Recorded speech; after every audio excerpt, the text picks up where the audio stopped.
ஒரு வழிபோக்கன் காட்டின் வழியே நடந்து கொண்டிருந்தான்.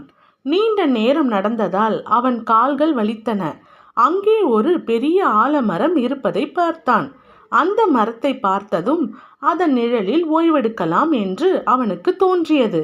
அதன் நிழலில் உட்கார்ந்து ஓய்வெடுத்தான். மதிய நேரம் வந்தது. அவன் கொண்டு வந்திருந்த உணவை சாப்பிட்டுவிட்டு அதன் கீழ் படுத்தான். மல்லாந்து படுத்து மேலே பார்த்தான். அதன் கிளைகளில் காய்ந்திருந்த பழம் அவன் கண்களில் பட்டது. கடவுளின் படைப்பே சரியில்லை. இவ்வளவு பெரிய மரத்தின் பழம் இவ்வளவு சிறியதாக இருக்கிறதே. பெரிய மரத்தின் பழங்களை பெரியதாக அல்லவா படைத்திருக்க வேண்டும் என்றான். இப்படி தனக்குத்தானே நினைத்து கொண்டு படுத்து தூங்கிவிட்டான். சிறிது நேரத்தில் ஆலமரத்திலிருந்து பழங்கள் உதிர்ந்து அவன் மீது விழவே தூக்கம் கலைந்து எழுந்தான். நல்ல வேளை, ஆலமரத்தின் பழங்கள் சிறியதாக